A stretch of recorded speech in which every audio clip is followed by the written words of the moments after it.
Devil may cry നെറ്റ്ഫ്ലിക്സിൻ്റെ ഏറ്റവും പുതിയ animated സീരീസാണ്. Actually ഇതൊരു നെറ്റ്ഫ്ലിക്സ് ഒറിജിനൽ സീരീസൊന്നും അല്ല. കാരണം 2007 ഡെവിൾ മേ ക്രൈ എന്ന് പറയുന്ന ഒരു ജാപ്പനീസ് അനിമ ഉണ്ടായിരുന്നു. അതിൻ്റെ ഒരു നെറ്റ്ഫ്ലിക്സ് വേർഷനാണിപ്പം അവർ ചെയ്തിട്ടുള്ളത്. ആ സെയിം സ്റ്റോറി തന്നെ എടുത്തിട്ട് അവരൊരു നെറ്റ്ഫ്ലിക്സ് വേർഷൻ ചെയ്തു, ഒരു ഇംഗ്ലീഷ് വേർഷൻ ചെയ്തു എന്നുള്ളതാണ് ഇപ്പം നെറ്റ്ഫ്ലിക്സ് ചെയ്തിട്ടുള്ളത്. 8 എപ്പിസോഡ് മാത്രമുള്ളൊരു ചെറിയ സീരീസാണ്. അതുകൊണ്ട് തന്നെ വളരെ പെട്ടെന്ന് കണ്ടു തീർക്കാനായിട്ട് വരും. ഇതൊരു ഭയങ്കര സംഭവമാണെന്നൊന്നും ഞാൻ പറയുന്നില്ല, പക്ഷേ ബോറടിക്കാതെ നമ്മളെ എൻ്റർടൈൻ ചെയ്തിട്ട് ഒരു 4 മണിക്കൂർ കണ്ടിരിക്കാൻ പറ്റുന്ന, അല്ലെങ്കിൽ ബിഞ്ച് വാച്ച് ചെയ്ത് കാണാൻ പറ്റുന്ന ഒരു അനിമേറ്റഡ് സീരീസ് ആയിട്ടാണ് എനിക്ക് ഡെവിൾ മേ ക്രൈ എന്ന് പറയുന്ന സീരീസ് കണ്ടപ്പോൾ ഫീൽ ചെയ്തത്.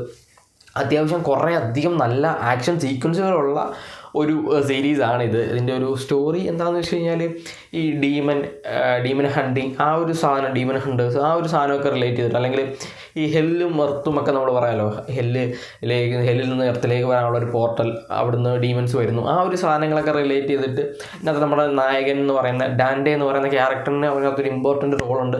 അതൊക്കെ പിന്നെയാണ് സ്റ്റോറി ഡെവലപ്പ് ചെയ്ത് വരുന്ന സമയത്താണ് നമുക്കിത് മനസ്സിലാവുന്നത്.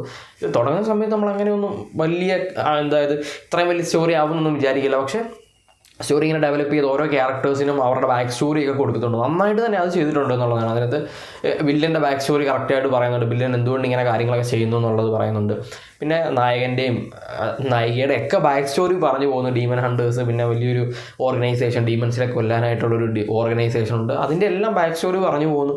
അത്യാവശ്യം നല്ല രീതിയിൽ തന്നെ ഒന്ന് സെറ്റ് ചെയ്ത് വെച്ചിട്ടുണ്ട്. നെറ്റ്ഫ്ലിക്സിൻ്റെ വല്ലപ്പോഴും വീണ് കിട്ടുന്ന ഭാഗ്യം എന്നൊക്കെ നമ്മൾ പറയല്ലോ, അങ്ങനെ ഉള്ളൊരു സീരീസ് ആയിട്ടാണ് എനിക്ക് ഫീൽ ചെയ്തത്. ഇതിൻ്റെ സെക്കൻഡ് സീസൺ വരാനായിട്ടുള്ള ചാൻസ് ഉണ്ട്. കാരണം അങ്ങനെ ഒരു ക്ലിഫ് ഹാങ്ങറിലാണ് ഇതിൻ്റെ ഒരു ഫസ്റ്റ് സീസൺ കൊണ്ട് നിർത്തിയിട്ടുള്ളത്. 8ാമത്തെ എപ്പിസോഡിൽ ലാസ്റ്റ് കൊണ്ട് നിർത്തിയിട്ടുള്ളത് അങ്ങനെയാണ്. അതുകൊണ്ട് ഇതിൻ്റെ ഒരു സെക്കൻഡ് സീസൺ വരുമായിരിക്കും എന്നാണ് എനിക്ക് തോന്നുന്നത്.